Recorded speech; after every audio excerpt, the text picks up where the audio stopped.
we get so frustrated and afraid to make a mistake, and we create more of a barrier with language that needs to be there, which then just further prevents us from learning the new language.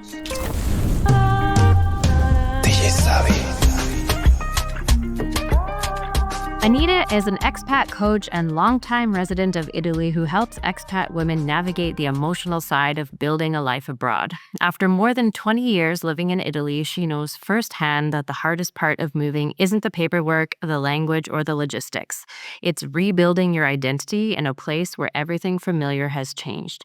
Originally from Phoenix, Arizona, Anita traded city life for a tiny Italian village where she experienced the loneliness, culture shock, and deep personal transformation that so many expats quietly carry. Those experiences became the foundation of her coaching, which focuses on helping women reconnect with themselves, build genuine belonging, and create a life that feels authentic, not just successful abroad. Today, Anita helps expats move beyond simply surviving overseas. Through her coaching, she guides women in releasing expectations, navigating identity shifts, and finding confidence, connection, and purpose wherever they live. She believes the greatest journey isn't moving to another country, it's coming home to yourself. Hi, Anita. Thank you so much for being here with me today. I'm so excited about this conversation. Right, it's going to be great. Yeah. So, I want to know all about you and your story and how you came to be living in Italy. And then also, first part, that journey of moving to Italy and why Italy, how that went for you. But then also the second part into the journey of coaching and helping other women through that journey as well. Okay. So I'll make a very long story short. Yep. Because it actually started 23 years ago now. Mm-hmm. So we had an opportunity. My husband and I saw an advertisement in a chiropractic journal. He's a chiropractor for a studio here in Italy, looking for change, and thought, "Hmm." It was on Valentine's Day, and oddly enough, we were going to Italian for dinner. There's a sign there somewhere. Yeah. But then we got in touch with the chiropractors going to classes and decided we're going to do this. Let's grab the brass ring. And so we did. And we were supposed to only stay 3 to 5 years. We moved to a small village of 800 from the Phoenix metropolitan area of 6 million. And it was a bit of a culture shock, a little bit of a change there. Yeah. But that was, it sounds like a quick thing, but it took us a year to get the sponsorship and the visas and the things that you needed at that time. And we found a house. Actually, we bought the house of the other chiropractor. He was leaving. He was leaving Italy. So we just swooped right in. We just swooped. And we were there for 3 to 5 years. We now live in the closest city to that village, which is where the studio is. And we came here, and he did his thing, and I started teaching English. It sounded like the perfect solution. It was a complete career pivot for me in many ways. I thought, I'm going to do that. I'm doing this. And I did it until it didn't work anymore. And that's sort of how it all led to coaching. I experienced things culturally and within myself. I think particularly because I lived in a village of 800s in the mountains. So it was gorgeous, picturesque.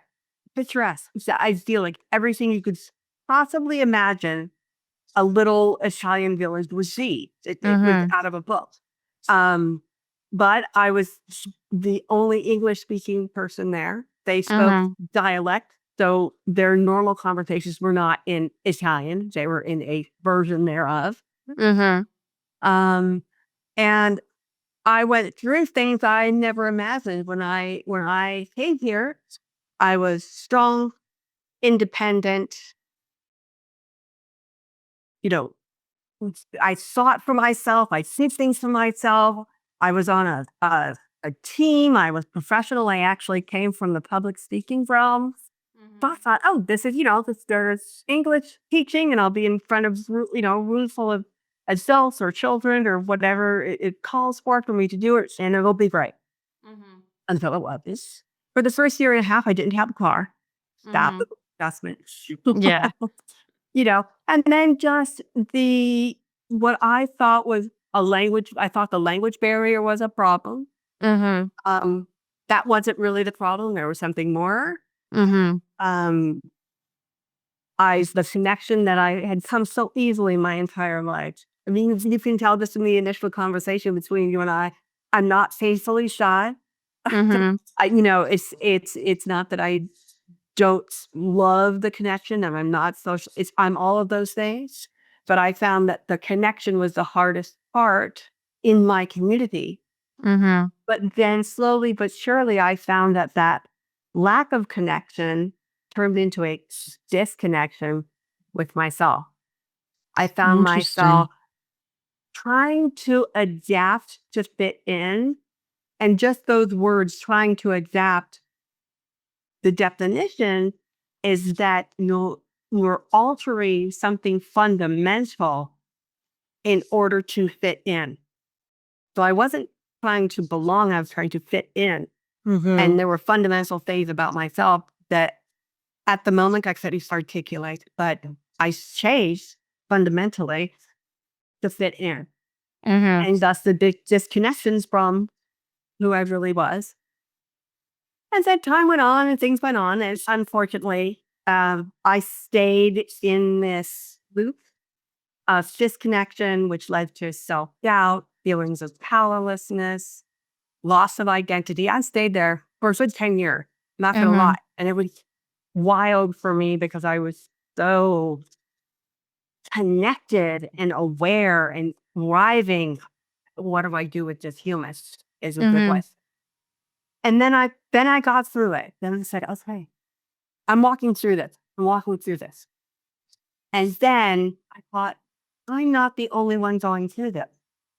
I can help other women or men go through this process without this decade plus long journey and make it more of an adventure, more of a learning about yourself, more of reconnecting to not only who you are, but honoring who you were, embracing who you are, and creating who you're becoming. Because it's something that happens in our lives as we go along. But when you become an expat, you get to a point before you know it that, wow, I need to be intentional of who I was, who I am, and where I'm going. Yes. And the intentionality is what trips a lot of people up and makes it hard for them to get to who they're becoming. So that's how that all got into me entering the coaching role.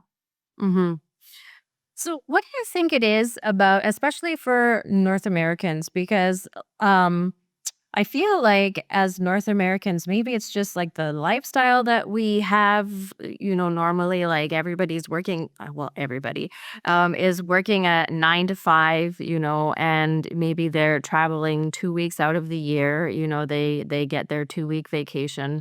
What do you think it is about North Americans that draws us towards this kind of like eat, pray, love? We have to go away to find ourselves, right? Like, why do you think it is that I'm Canadian, but like in Canada or the US, like we have a really hard time like actually connecting to ourselves in our current society, versus when we go away, that's when we actually discover who we are. And maybe it's the same for other people. I'm Canadian. I can only speak to my own experience. You're American. You can speak to your experience. Maybe you have clients you can give some insight on this. Yeah, I do. I think you have an excellent point. That's we're working 9 to 5. And honestly, in the United States specifically, I think that the 9 to 5 world is still ever present, but we have the midnight to 8. We have the 5 to 2 in the morning. We're working Mhm. all the time. We are working Mhm. somewhere. It's always working. And I Mhm. think that part of it, I would say if I was trying to narrow it down maybe to one word as to why we want to come to Italy or Greece or Mexico. And, first of all, we only give ourselves those 2 weeks out of the year.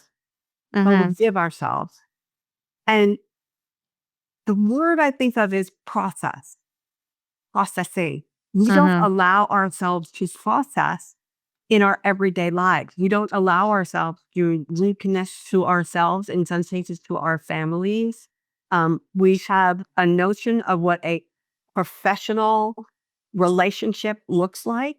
Mhm. And there are some distinct lines that we don't cross, some of which I think are good, some of which I think are potentially damaging to a relationship that we spend the majority of our waking hours in, Mhm. that could be much more fruitful and intentional and creating something wonderful in our work times and our off time when we're Mhm. not together, that could make us be more connected to ourselves and each other even at home.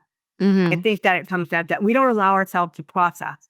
So when we get that 2 weeks, we got Mhm. we gotta go back. Yeah. But then we're so used to going. That's who we are. We go, go, go, go, go. That we get to the vacation and guess what we do? We still go, go, go, go. Mhm. The stuff. And we still not letting ourselves process. And I don't mean necessarily the heavy things, the hard things that happen in life.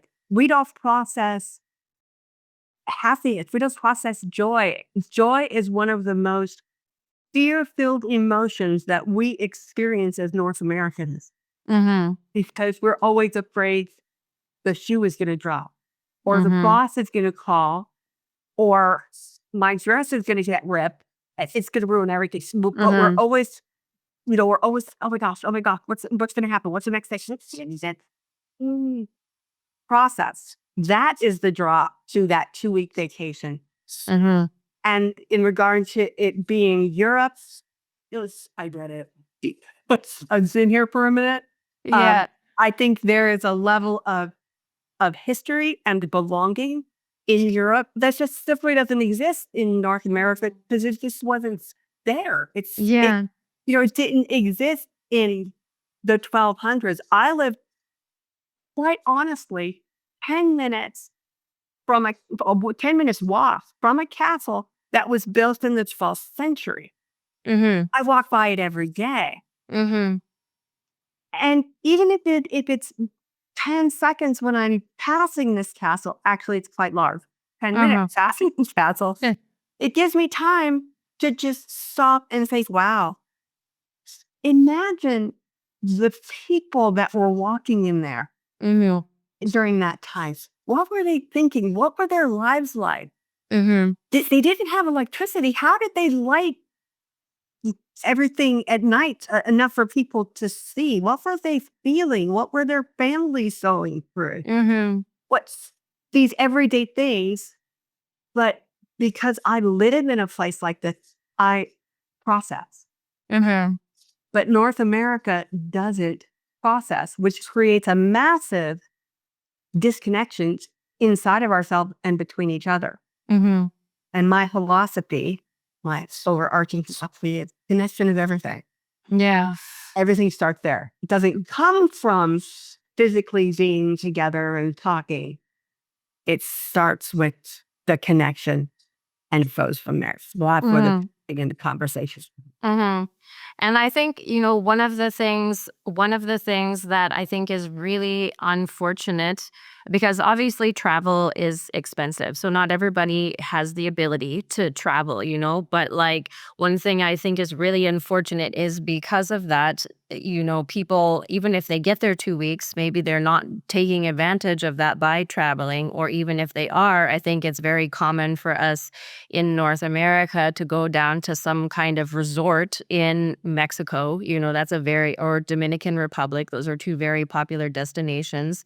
And then you're basically just on a resort with other North Americans. And so you're not actually really experiencing the local culture. And one thing I will say is that I think it's so unfortunate as people who haven't experienced, like, I love Europe. I loved Europe since the first time I ever went. And the history, like, you just can't understand the depth and the breadth of the history that exists here. Like, I remember the very first time I went to Rome, and for the longest time, Rome, and even still to this day, Rome is one of my favorite places to go in the world because, like, you can just walk by. I remember, like, the very first time we were just walking around, and then there were, like, all these pillars in the middle, right? And we saw a plaque, and it's like, oh, yeah, this is where Julius Caesar was murdered. And it was like, what? Like, it was just, And your mind goes. yeah, And you exactly. touch the stones. Yeah. Well, okay. So there was a man here holding a knife, stabbing Julius Caesar, touching this stone in a toga. Wow. Yeah.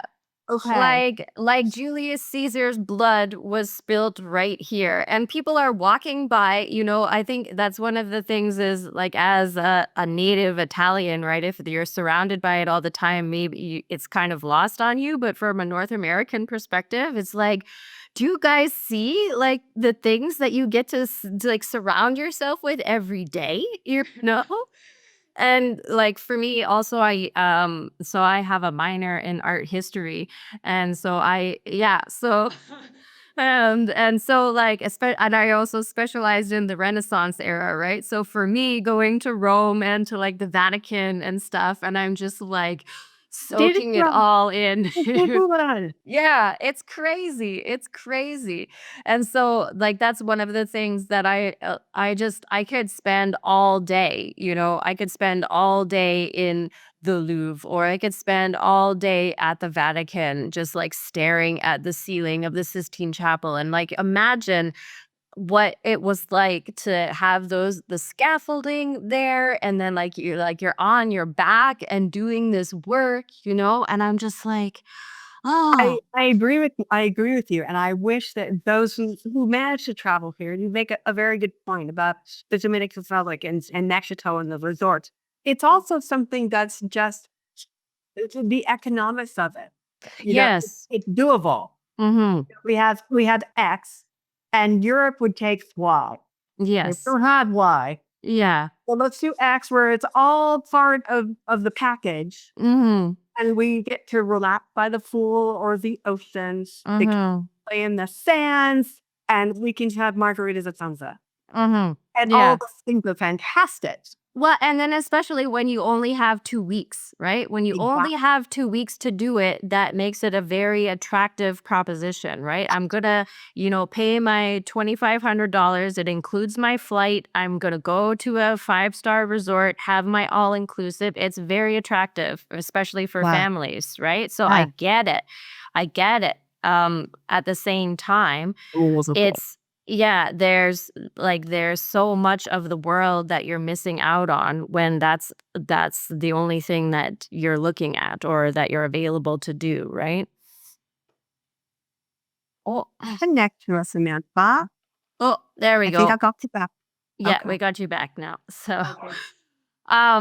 so I wanted to talk to you also about because you had mentioned, like, going through the process of rediscovering yourself and again, this kind of like eat pray love situation. And so I wanted to dive in a little bit more about that. What was exactly the culture shock like? Because I can imagine going to a small Italian town where no one speaks English, even the Italian is a specific dialect, and there's only 800 people from a metropolitan, you said 6 million people in the Phoenix metropolitan area, right? So what exactly was that like? And then how did you adjust? Like, what was that process like? Well, I think at first it was the romance of it all.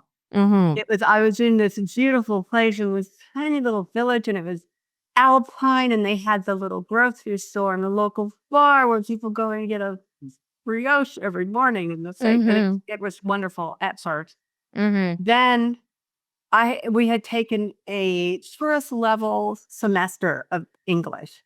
So I could, say the basics. I could get around. I could order a pizza on a menu.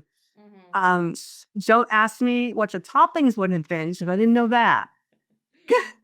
But I knew pizza. Yeah. And it was wonderful. I would say, I don't even know. I can't remember how long now. I want to say it was a significant amount of time, maybe a year or two, because I got my English certification. It was wonderful. Then at some point, allowing myself to process, I realized how I was not connecting to those people. And self-doubt crept in after she became my roommate. That is the first thing that I noticed, because I was no longer able to express myself as myself. I would try. Wow, did I try? But there was no English in this village, so I'm trying in Italian. So that in that itself is alien to my self-expression. But then, like I said, then you start doing these gradual changes, and then wanting to express yourself. Well, you don't know who yourself is, because you've been disconnecting and trying to express with a whole different language. So if I would say to people, I have naturally curly hair and I'm wearing a green shirt. That would come out, but not be, wow, this is such a big change. I come from a big city and it's always hustle bustle. And how do you manage this calmness? Or are you always this? I couldn't have those kind of conversations where I could get to know them, and in turn then get to know myself and how to express myself in a new language. I also noticed it so we moved into this house. Well, we moved here with, I remember oddly, 36 faucets. They didn't get here for a few months. And then when they did, it still wasn't the external representation of me. Our homes are the external representation of who we are. When that familiarness is not around you, you find yourself struggling in your own state. Because there's nothing around you familiar that says, oh, that was a good memory, or gosh, I remember my cousin drew that for me. Oh, I love this couch. We used to watch great movies. None of that is there. So you are starting over, but you're still this person. So how do you start over while you're still holding on to this person? So I found myself having to get familiar with where I was and understand myself in that new space as who I was. And understanding after a year or two, I'm not the same person now. That's okay. I think that's I think this is part of what we learned about immigrating or being immigrants. I learned it from grandparents, great parents. Okay, we're moving this new country. We are not speaking Hungarian anymore. We are speaking English. But by doing that, you lose your heritage. You lose your connection to yourself. You lose how to explain who you are to yourself. So I had to let go of, I am just speaking Italian. When we do immersive is the best way to learn a language, but that is not at the cost of your self-expression. And that's what we do. And that creates chasms of disconnect. So I had to be okay with expressing myself in my language and using it as a tool to learn a new language. Use it with people and say, okay, in Italian, say, allora, I can think of this, what I'm feeling in Italian, but I'm going to use an English word and maybe we can figure it all out. And that's how conversations went. That was part of the processing too. Conversations slowed down. You know, North Americans, anyone, Italians speak that. Anyone that speaks in their mother tongue speaks that. Yeah. When we enter that new culture, we want to speak just as that. And we don't. And we get anxious and we want to be comfortable. So we try and hurry it along. You can't. Yeah. Go Yeah. with it. Read what you know and bring people in. Don't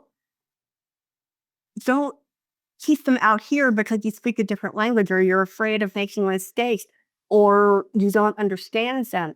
No, bring them in and say, I'm a newbie. Let's work together Yeah. and create something. So I think that was a big part of it. And I think the sense of powerlessness comes from that. It was starting to make, when we came here, I instantly went from this woman of agency to being in a world where it took me 4 attempts at the post office to mail a letter back to the United States. Yeah. What is that? I'm not a child. I'm not on the field trip that says, okay, kid, we're going to learn how to mail a letter at the post office today. Yeah. Yeah. But I had to embrace that person. So I had to say, okay, I'm feeling powerless. And I had to look at the situations I felt that way in and make intentional, conscious decisions to do it differently. To get past the frustration and the self-doubt and say, okay, this is every day until it's not. And I had to keep getting incredibly uncomfortable. So that was how I got past the powerlessness, was starting with tiny decisions like the one write a letter, sitting down with that Italian pizza menu, and figuring out pepperoni here is not what it is there. Yeah. It's a red pepper. Yeah. It's not meat. But I Yeah. had to sit down and figure those things out. Yeah. And stop chiding myself for not knowing. Just because I was an adult, I was like a baby. So I'm in this place. I was just born. Yeah. Just born. And I think the last thing, which probably should have been the first thing, was letting go. And I don't, when we use that term, we usually say letting go of people in our lives, letting go of toxicity in our relationships. This was letting go of pain, letting go of the pain of being new, letting go of the frustrations, the disappointment with myself because not understanding it better. That was crucial, was to let go of the pain. I think that when that happened, I said, oh, okay. Now we can move on. Now I can be new. Now I can learn. Pain speaks for learning because it's just rooted in what I can't do, what I'm not, what I don't, what I won't. But once you let go of that, that opens to, oh, I can do these things. It might take time. I might gravitate so naturally and it's never even realize. But you have to let go of the pains because especially we think that moving overseas is the logistics. The moving company and the visas and the driver's license and the things. And that is that is definitely parts of it. But the move itself is a roller coaster. It's cortisol and it's physical roller coaster, it's a mental roller coaster. And it starts with pain, frustration, anger, disappointments. And when you start swimming in that and have no way of setting yourself free, because you don't even realize you're in it. Well, then you get into the cycle of pain and don't know until you've been there a while. And then it becomes your personal swamp. Mm-hmm. But it's a swamp, you know. So Yeah. you keep wading through it because you know it's not, you don't like it. It's just kind of disgusting place to be. It's squishy, but you know it. And that's Mm-hmm. far better to our emotional selves than being uncomfortable. Mm-hmm. The familiar is better than uncomfortable. Mm-hmm. It's just who we are. And I think that's like kind of the key to all coaching, like whether you're like a life coach or an expat coach or a business coach or anything. Like I think the number one thing is that people do not like being uncomfortable, right? So it's like the safe, familiar versus the unknown, right? And so that's what I think across the board, that's what holds people back is they do not like being uncomfortable. And I actually read this somewhere is that the number one thing that keeps people from succeeding, like so this person succeeds versus this person fails, is just the ability to stick out through the discomfort for a longer period of time. Right. And that's like the number one thing. It's the process. Mm-hmm. It's It the goes back process. to the conversation. Yeah. Process it. We don't allow, we don't allow, or it's cultural, or it's the economics of things, or Mm-hmm. it's the current, the rate of media that we take in. Mm-hmm. It's so rapid that we actually don't process what we're Mm-hmm. seeing. Mm-hmm. And in ways it's almost created that way. I know. It's creating this notion that we have to look fast, we have to side path, we have to go, we have to do this. Mm-hmm. Becomes who we are, and it becomes familiar. Mm-hmm. And even when we get here, when you discuss, coming to Europe and how great it is, and it's hard for people. I Mm-hmm. cannot tell you. I've been here a minute. I've had a lot of visitors. I've played tour guide many, many times. And I can't tell you how many people had said to me, okay, Anita, so we're going to be there for 10 days. And I want to go to Rome, to Venice. I've learned this place, the Cinque Terre. Let's go there. Oh, and I want to go up to Munich because I want to have really good beer. And then I want to go on the Sound of Music tour in 10 days. Yeah. Like, Like oh, wow. Okay, that's great. Let's just cut that up into, like, say, these 3 vacations yeah. because it's all going to go to blur. Yeah. And then you get back to your life, and guess what? That vacation that was supposed to bring you down, Mm-hmm. left your Randstad. Yeah. Yeah. So, and it's the same with coaching. It's Mm-hmm. we have to slow down, stay. You actually have to stay in the uncomfortable for much less time than we think. Mm-hmm. It's in my own experience in being coached and coaching, Mm-hmm. is that if you approach it with intentions, Mm-hmm. you're not there for very long. Mm-hmm. And then the processing, the release, Mm-hmm. the creation comes much sooner and flows organically. Mm-hmm. And then you naturally don't go back to that level anymore because your nervous system, your psyche, your perspectives are now open to processing. Mm-hmm. Because you don't stay that uncomfortable for that long.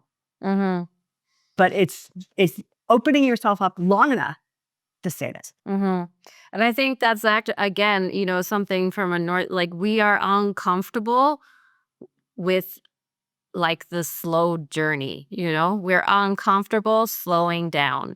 It makes us feel like even when we're on vacation, if we're not doing like these 10 things that the guidebook says that we have to do, then it's like, oh, we're not like being productive in our vacation. And it's like the whole point of a vacation is to not be productive.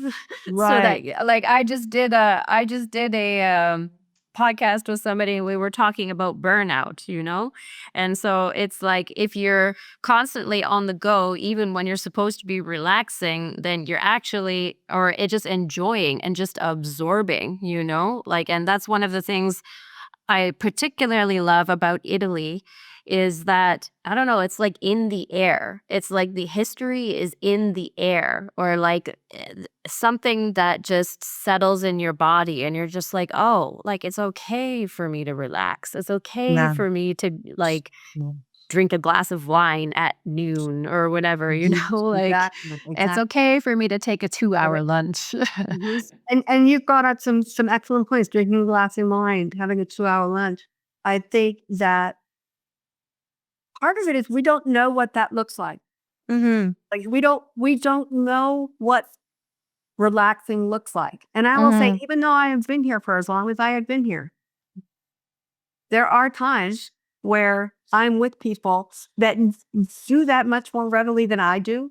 And Mhm. I find myself even just a week ago in a situation with people, and I was like, "Oh my God, I'm so bored." Oh, and I've been here for 2 or 3 hours. I was speaking Italian, I was doing all the things, and I thought, Mhm. "Okay, Anita, hold on for just a second.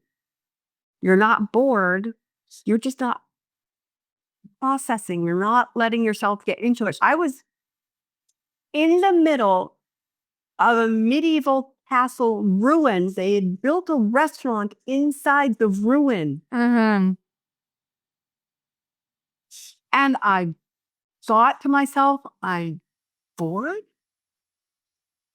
Hmm. Mm. Yeah. Mm. It's time to take a look around, slow down for a minute, Mhm. for minutes, look around and let it sink in. As you Mhm. said, Italy, it Yeah. just sort of comes to you.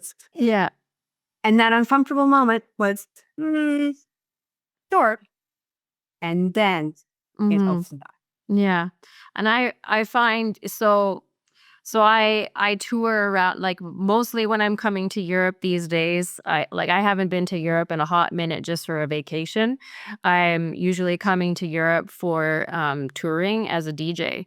And so when you're touring as a DJ, like you're always thinking about like when and where the next gig is, right? You're trying to get as many gigs as possible because I want to try and maximize my opportunities while I'm here, right? And so for me, like when I have these moments to slow down, like right now I'm in Paris and I have like 5 days here or something like that. And I'm really trying just to like slow down. Like I am working, obviously, because I'm doing this podcast, but it's like I just want to slow down and enjoy. Like the other day, I went and I was just walking around for the sake of walking around, you know, but it's really hard like when you're traveling. So I've intentionally planned this trip so that I'm not traveling every 2 days.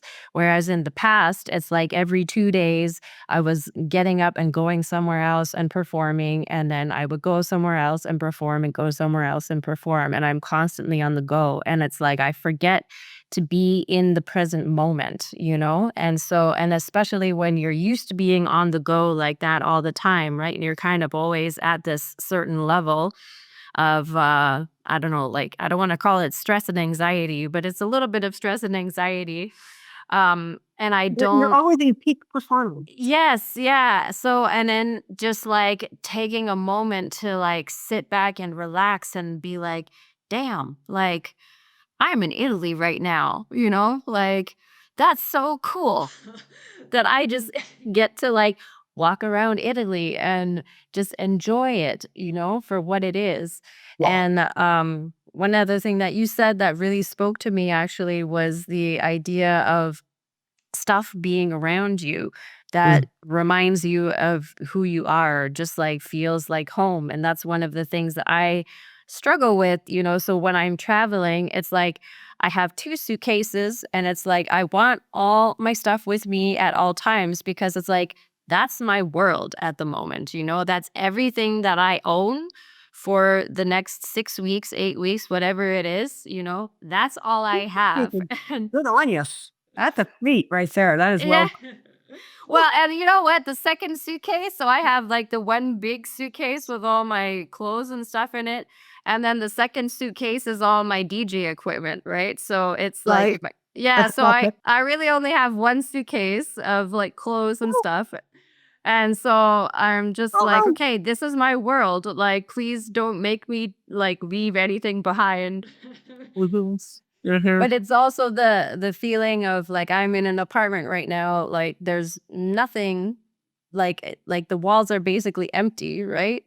And so it's just this also feeling of being a little bit isolated and a little bit alienated because obviously the hotels are sparse, like there's not going to be a lot of your personal stuff to it, right? And so like the one thing, for example, that I'm always like, why can they not have a blanket that I can have and snuggle on the couch, like a little blanket or whatever? And so that's the one thing I'm like, man.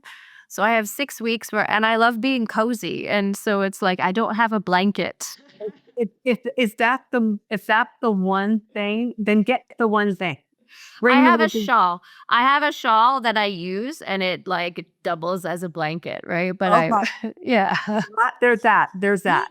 Yeah. I try to encourage people, just because this has been my own experience, is especially when you're traveling so light, Mm-hmm.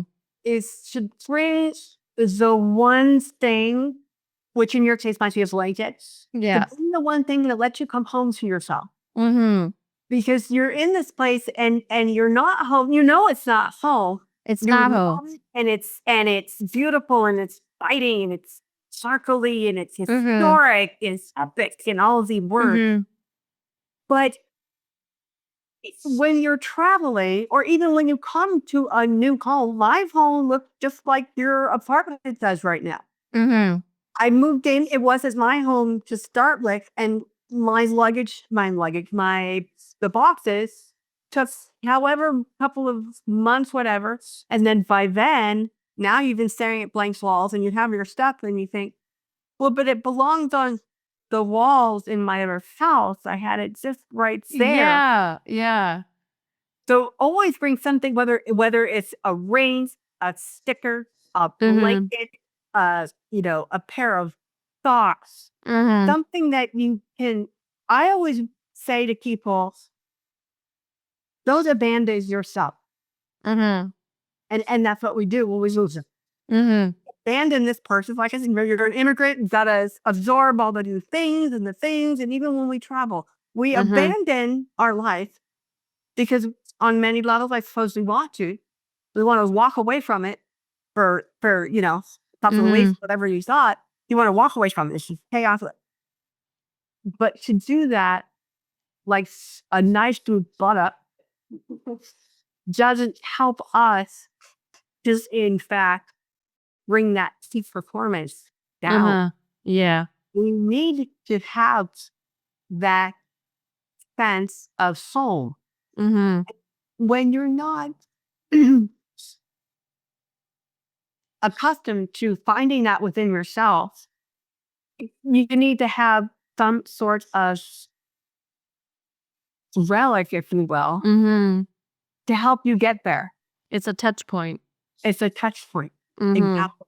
Yeah. Uh, and I've found that is not only in when I travel, when you live here, Mm-hmm. you take every chance and change yes to Mm-hmm. travel. And, Mm-hmm. I've got things planned. I live here, so I don't travel as extensively as much as I used to because I'm home here now. Mm-hmm. Mm-hmm. But still, when I pack my bag to say go for a weekend, Yeah. I have a ring that connects me to who I am, Mm-hmm. because this ring was part of every day. And maybe I was also wearing it during some incredible moments in my life. And I can touch it. I Mm-hmm. can touch it and say, the old me, the new me, and the me I'm becoming is all here. Mm-hmm. All here. And we're Mm-hmm. present. And, you know, what Yeah. I can drink that glass of wine Yeah. and slow Yeah. down. Yeah. I really like that. I also think it's hilarious because you telling me, oh, I'm traveling light, but my parents every single time they take me to the airport and they're like, why do you need so much stuff? And I'm like, well, this one suitcase is just like all work stuff, right? So it's like all work and my computers and like because I have my DJ laptop and my regular laptop and then my like books for taking notes because I'm working while I'm here too. And then I even had a friend one time, he's like, you know that you can do laundry, right? And I'm like, yeah, I do laundry, but he's like, you know, you don't need that much stuff. And I'm like, you know that I'm a girl, right? Like, Let's be reasonable here. yeah, exactly. And Don't I get your mean, expectations also, too high. you have curly hair, so I know you relate. Like half the stuff in my suitcase is for my hair, and I'm like, And I said I've always said something since we moved here, and it's kind of a point of humor now. Was that I agreed to move here, but I did not agree to bad hair. yeah, exactly, Mama ain't gonna have bad hair. yeah, exactly. I don't care if it's 2 weeks, 2 days, or 20 years. Mhm. No. No. So and it's like I am not buying some random shampoo and it's at a pharmacy in Paris, you know, and like you have no idea what you go through to try to find the right products. Like, no. Well, they have no idea. No idea. No idea. And podcast or not, I'll tell you something. You're not going to find it here. Oh, Most of my products I still come from Mila. Or I would Northeast. believe it. I would believe it, honestly. God bless them.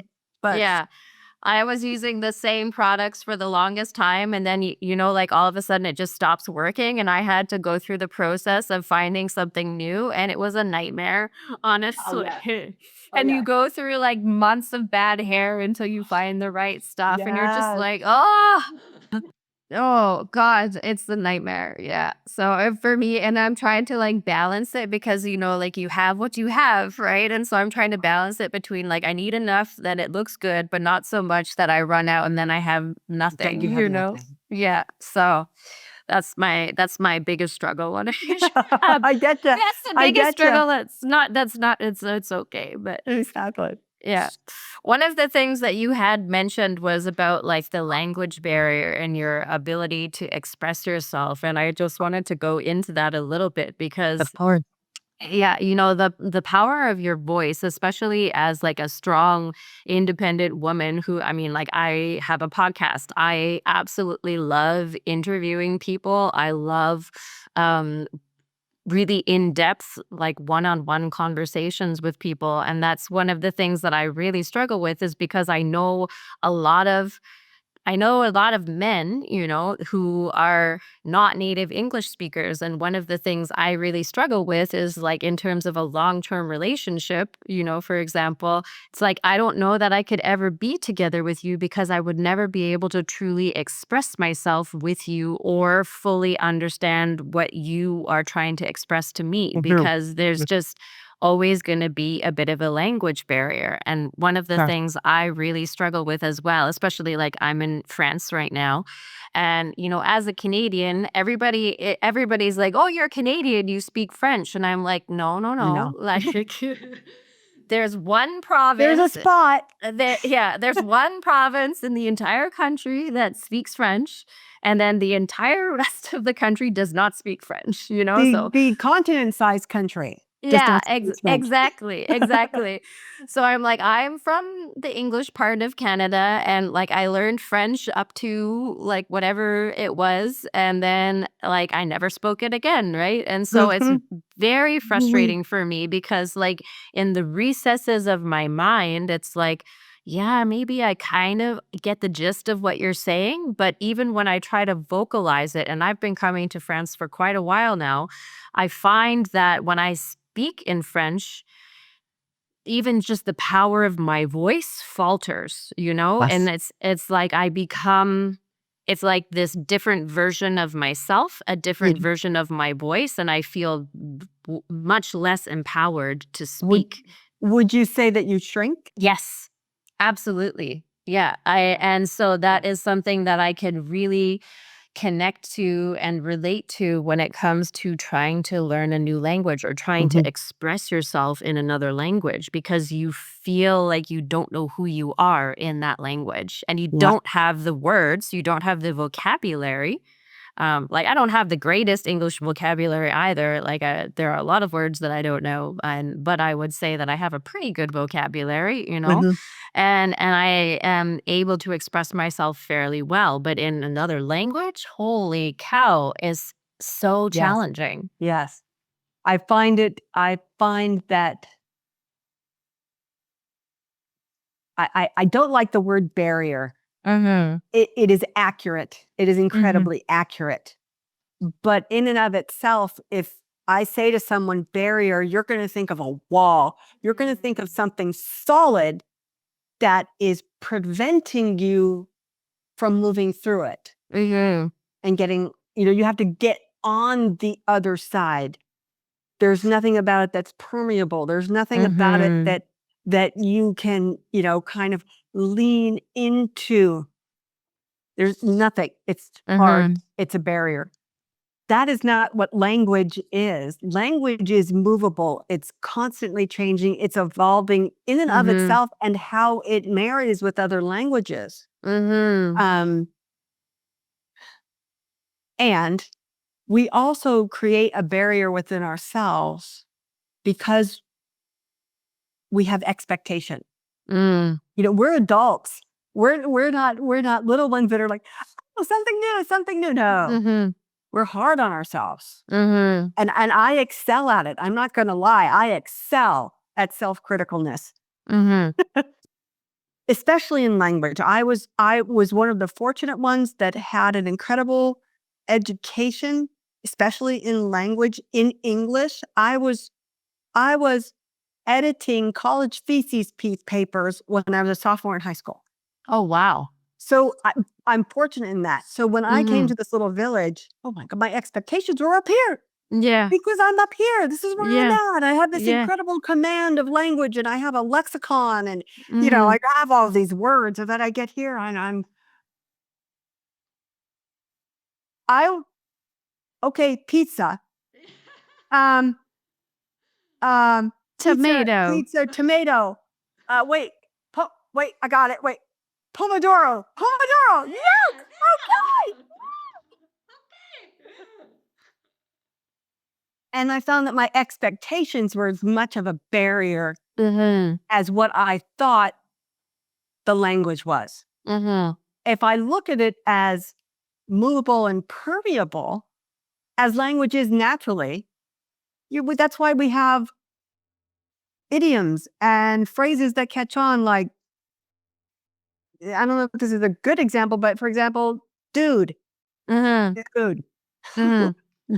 When that became part of the American lexicon, it was a word before, but we didn't use it the way that it has become and moved throughout our language. And if we look at learning a new language that way, which is Mm-hmm. distinctly harder from a brain mapping perspective as an adult, it is just harder for you Mm-hmm. to learn language for a Mm-hmm. number of emotional reasons. Mm-hmm. And also just physical reasons, the way our mouths are accustomed to moving at that point. Oh It's God. When I try to say things in French or like any language, like also like my background is German. And so I grew up hearing German from my grandparents. And so, but when I try to say it, I'm just like, my mouth just doesn't it go. doesn't It do that. doesn't go around the words, like it's Yeah, very hard. it is. It's very hard. I think it's funny because in where I live, um, there used to be more Americans here, but I think that we have kind of become very token-ish. Mm, And my husband cannot roll his R's. He could be on a death squad. It's not coming out. yeah. I roll mine very easily. Yeah. It's his giveaway that he is an American, is Yeah. he doesn't roll his R's. Mm-hmm. But I admire him because he doesn't. He's like, yeah, I'm an American. Here I am. Come Mm-hmm. to, come talk to me. I make mistakes. Yeah. I'm going to do my best to speak Italian. Mm-hmm. Most Italians attempt to speak to me in English. That's the crazy part too, is that when you I think a lot of people who are from a different country, when someone says, "Tell me about you," in that language, whatever that language is, the first thing comes out of your mouth is your native language, and you introduce where you're from, not who you are. When people used to ask me in Italian, "Oh, wow.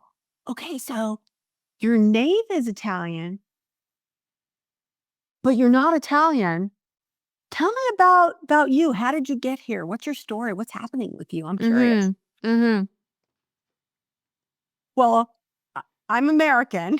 They know that part. Yeah. They know that part. So we forget how to describe ourselves in our own language, because now we're trying not to use it. And then we get so frustrated and afraid to make a mistake, and we create more of a barrier with language that needs to be there, which then just further prevents us from learning the new language. Yes. Yeah. So if we just gave some patience, just gave ourselves some grace, and slow down the conversations, which then slows down the processing, which we need when we're learning a language.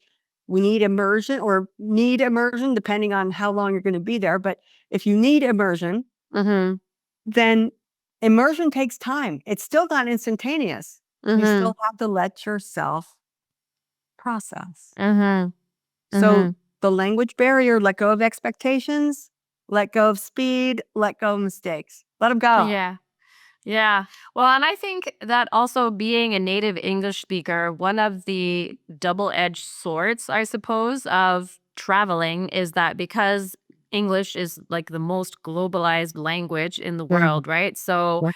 what I found like traveling is, especially in Europe, right?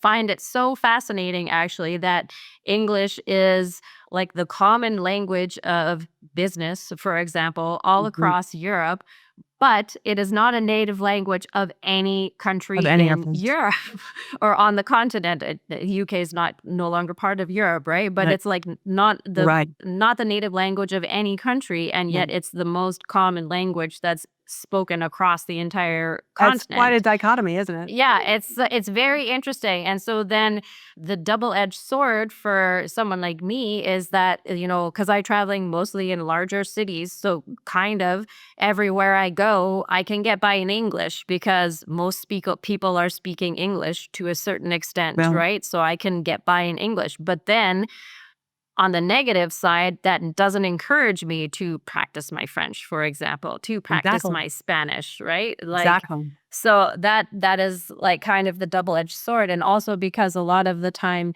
for example, like when I went to Japan, and obviously, I'm not Japanese, and so obviously I'm a North American, and so they want to practice their English, right? So I didn't get to practice my Japanese because they Same want thing. to practice their English. Because there just aren't as many chances. I mean, like Yeah. you said, it's the most globalized language, but that's usually in work. Mhm. It's Even if your work is in tourism, Mhm. it's still your work, or in the medical fields, or in Mhm. um the hospitality industries. Mhm. Sure, Mhm. but that's still your work, and you're still going to go home and speak whatever that native Yeah. language Well, is. and I would also say that it's different. So one of the things that I have observed being in Europe and watching other people, like people from Spain and people from France, and so they speak together in English. And what I observe is that they're both speaking to each other, but because they're both making like mistakes, which of course they're going to make mistakes, but that means that they're adopting each other's mistakes in the language rather than actually learning. You know what I mean? That's a fascinating observation. You're Mhm. so right. You're so Mhm. right.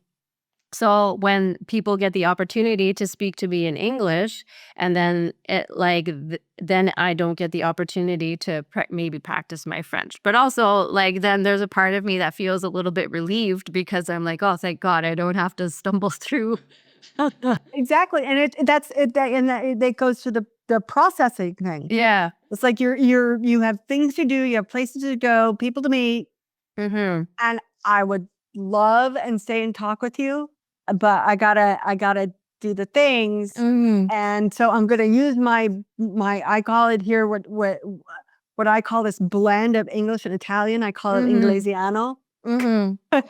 Because it becomes that, you Yeah. start, using your English in there and they don't get something, Mm-hmm. and then you learn each other's mistakes, Mm-hmm. like you Yeah, said. exactly. And it reinforces, right? So it reinforces the mistakes. Whereas Exactly. like if I actually want to learn French or if they actually want to learn English, then we should be correct. It's like, I have not to like I have a 3-year-old niece, right? And so she's obviously learning to speak. And so when she uses like past tense or present tense incorrectly, right? So one of the number one things that I do is like I correct it, right? So Sure. she's like, I can't even think of an example, but she says things all the time and I'm like, yes, but then this, right? So you have to correct them so that they understand the differences. Mhm. And I think one of the things as well, maybe this is like a criticism of the education system. But when I was going through school, for example, and like the difference between what I learned in French class versus what I learned in English class, like in French, I remember they're talking about like the past participle. And they're like, oh, yeah, but you just have to compare like what's the past participle in English. And I'm like, well, I don't know because they didn't teach us what past participles were, so I only know Mhm. what's that is in French and English. I just know how to Yes. speak, you know? Right. So, Exactly. yeah. I completely understand that. And Mm, I think also when you're learning a language, I think the goal is different. When you learned English, you were learning several aspects of it.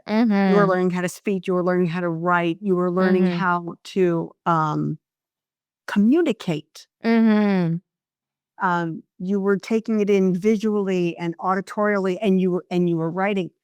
When you visit, or even when you move here as an adult, unless your work translates to using all the visual and the auditory of a language, you're probably most people are only going to learn spoken version.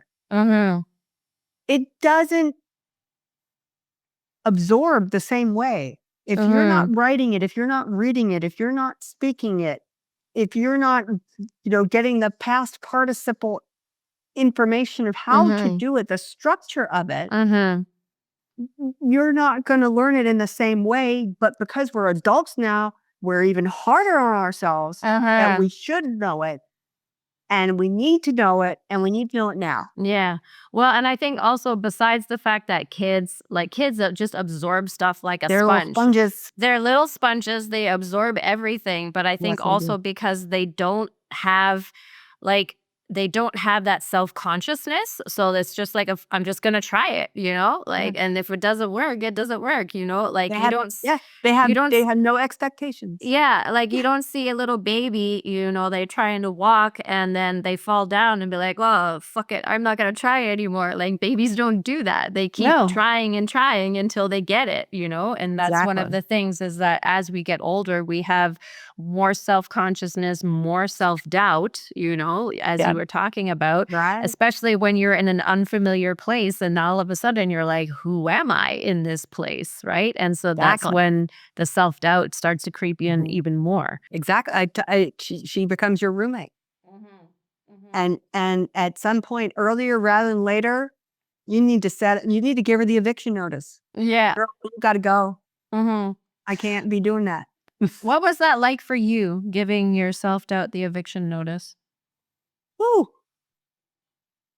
that was hard Mhm. because I when I talk to clients, one of the biggest questions I ask them is, "What are your crutches?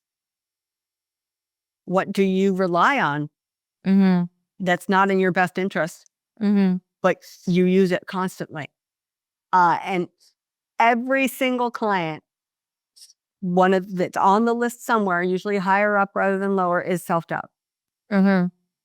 Because self-doubt keeps you from trusting yourself, Mhm. keeps you from being bold, Mhm. keeps you from being intentional and Mhm. brave. Mhm. It keeps you from all those things. But again, she's your roommate. You know her. I mean, yeah, she's a pain but I know her. Mhm. If you want me to do that other stuff, I'm not ready to interview.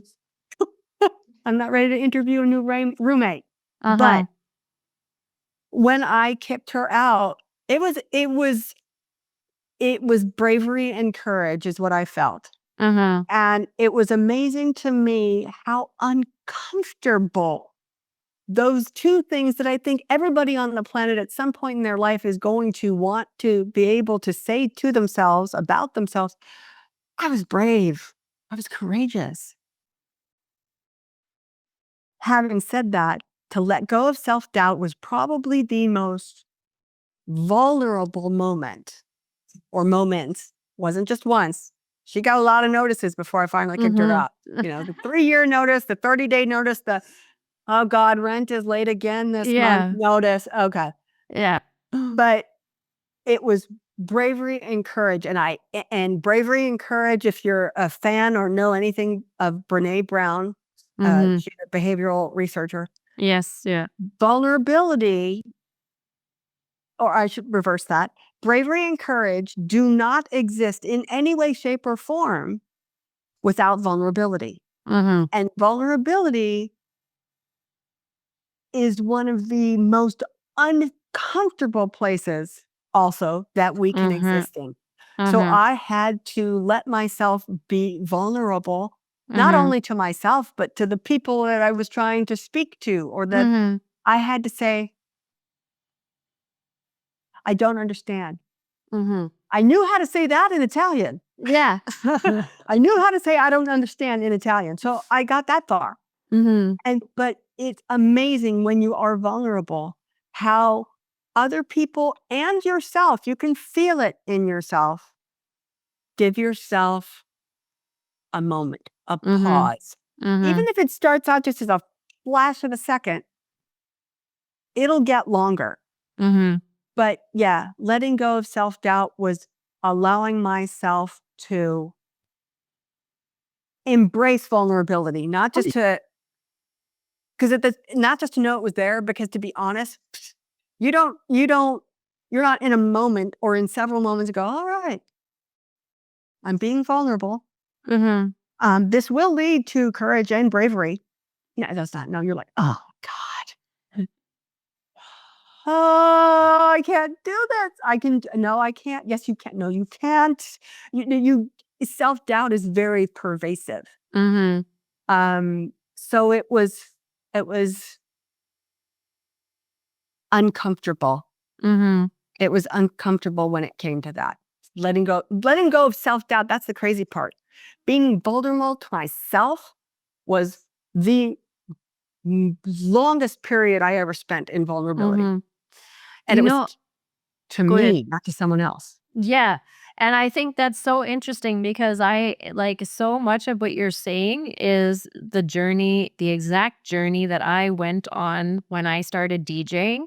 Because so my story is that like I got my first little baby controller, So first I had the idea and I didn't do anything about it for like I don't know, 6 months, 12 months or whatever, right? Before I actually started thinking about it. Then I got my first controller and it just like sat in a box on my desk for like a week and then, or a month, sorry. And then, but I took it out of the box and it just sat on my desk for like another like 5 months or something. So like I had this controller and I didn't even touch it until like 6 months in or something like that because I wasn't afraid of what other people would think about me. It was like I was afraid of my own judgment of myself. And Self-disappointment. yeah, self disappointment. And it like to me, that's the most fascinating because I think most people are holding themselves back. It's not Mhm. even necessarily that other people are holding them back. You're holding yourself back Yeah. because you're afraid of what you're going to think of yourself. And Mhm. it's easier just to be like, oh, you know what? Yeah. Like, I'm not going to do this because of this, that, and the other thing, and coming up with those excuses. So Yeah. I find it really interesting because that's exactly the journey that I went on for DJing, but also self-doubt because like when you're DJing, like you get all sorts of feedback, right? Like some Or people love your sets, some people are like, like you had horrible transitions, and other people are like, you were the best DJ of the whole event or whatever. And so then you get these like two like like, resoundingly different, and like, it's like yeah, you you actually have mixed that? Really? yeah, right? And so then you have to like learn to, take the praise with a grain of salt, but you also have to learn to take the criticism with a grain of salt. Mhm. And it's like, you know what? Like I put myself out there. I'm happy with what I did, and I like did. I'm not here to try to please, everybody. Like I No, can only do what I can do, and I'm happy with what I'm doing. And so just that's being content and with yourself. exactly. And Yeah. that's I find that self-doubt is also it's insidious. Mhm. Doesn't Oh, you she don't comes back uh, 'cause she tries to move she back comes in. back and Yeah. she swoops in so fast. Yeah. Swoops in so fast and she's cannibalizing. Mhm. You explained it perfectly. You're like, Mhm. okay, so the self-doubt that keeps me from the doing, and by not doing, the self-doubt gets stronger. It's a cycle. It It's feeds off of yeah, itself. she's a witchy little tornado. Yeah, yeah. She really So, she swoops in fast and mhm. stays around and leaves destruction in her path. Yeah. Yeah. Yeah. Um, but like you said, it's it's something we all go through on some level, Mhm. whether you're moving from one country to another. I've had clients that have moved from one state in the United States to another, Mhm. and they're completely lost Mhm. because they're either, they're empty nesting, and so they're used to, talking to their kids or seeing their kids every day. They're used to living in Mhm. the house that they lived in. They're used to waking up in the morning and having their coffee and looking out at that view. Mhm. And now it's different. And Uh-huh. for whatever reason, in their own story, in their own adventure of life, that self-doubt creeps in. What did I do? Did I make the right? Should we have moved? Mhm. What are my kids doing? Are they even thinking about me? They don't even think about me anymore. And why do why aren't they talking? Why aren't they talking to me all the time? What did I do? You see, then it's this Mhm. self-doubt. And then you don't want to Mhm. reach out Yeah. because you feel like, oh well, no, that makes me fill in the blank X, Yeah. and you don't do the things or you don't Mhm. share. And there is Mhm. so much power in sharing and doing. Mhm. And yet we have this kind of emotional track in our head that's on the loop, Mhm. and that is a hard thing to break. Mhm. And I also think that as adults, we are hard on ourselves with, okay, I've done this, I've conquered it. And that's with anything. We're discussing self-doubt, but it's always going to come back. And the Mhm. key is learning how to navigate it. Mhm. Because there's nothing when it comes to self-discovery, reconnecting to your identity. There's Mhm. nothing about that that's a one-time shot. Mhm. None of it is. Yeah. I like to have conversations with people and say to them, the best conversation you will have, as great as these conversations that we are having are, the best conversation you will have that you will ever have is with yourself. Mhm. And you will never talk about something just once. No, You're going to come back, you're going to revisit it you're because gonna come back. it's part of Yeah. your story. We're always sharing our stories. Mhm. We've been sharing stories of what happened 20 years ago, 5 years ago, 5 months ago. Mhm. Always come They're always part of you. Mhm. Oh. To give it a whole, and we dismiss ourselves Mhm. if we go back to it instead of Mhm. realizing that's how it goes. Yeah. Yeah. That's just how it goes. Yeah. And I think it's so powerful to recognize that self-doubt, like it will come back and to creep in, but to also recognize, like, I think the best thing is to acknowledge it. It's Yep. like, okay, I'm feeling self-doubt right now, acknowledge it, and then set it aside, especially like for me when I'm performing, because I perform all over the place in different countries and stuff like that, right? So Mhm. every country I'm going, it's a new audience, new culture, so I have to try to adjust and adapt, right, to every. And I would say one of the things that I am still working with as I, travel around doing this, is that I have to, every time I get up on stage, the very first time is I have to step into that identity of like, yes, I'm having self-doubt. I'm standing here and I'm like, what the Mm. fuck am I doing here? Like, right? What? What is going on? Right. Right. But every single time I step onto that stage and I'm like, yes, I see you, but you are not in the driver's seat anymore. And I have to step into myself. I am now DJ savvy and I am going to go out there and I'm going to play a killer set. And That's then I find that it's the moments when I'm stepping into my confidence that I always have the best sets, yeah. versus if you Yeah. try to play a set from a place of self-doubt, people can feel it. Oh, sure. And Mhm. and and for the work that you do, and because you do travel so extensively, you're in so many Mhm. different places, there is one constant that you can depend on. Mhm. You. Yeah. Because you are the one that they're bringing, or you're the one that they hired, or you're the one that they made the decision to say, yes, we want DJ Sabi here. Mhm. So what they want is you anyway. So Yes. Yeah. self-doubt, she ain't got no business. Yeah. She's got no business being She got, there. mind your business, self-doubt, Yeah. because just go mind your business. It's not here. Yeah. Yeah. Exactly. Oh my gosh, Anita, this has been such a great conversation. I It feel like we has. could just continue talking for hours I about all know. of this. Exactly. Exactly. Where is if there are people who are looking to work with you or find out more information about you, where is the best place for them to find you online? Best place to find me is on Facebook. Okay. Everything, I don't have websites. I don't have funnels. I don't have all of that. I'm on Mm-hmm. Facebook. Okay. And you find me on Facebook under my name is Anita Fordin Geis. Mm-hmm. You can find it in the link that you'll have Yes. with Yeah. this. Yeah. I'll put it in the link below. Yeah. And that's the best place. You can DM me. I have a private Facebook group called the Expat Factor. Ooh. You can join that. It's Okay. free. There's no obligations. There's no opt-in. There's no, Yeah. you can sign up for that. You can find that just as easily. Mm-hmm. And that's where everybody can find me. DM me.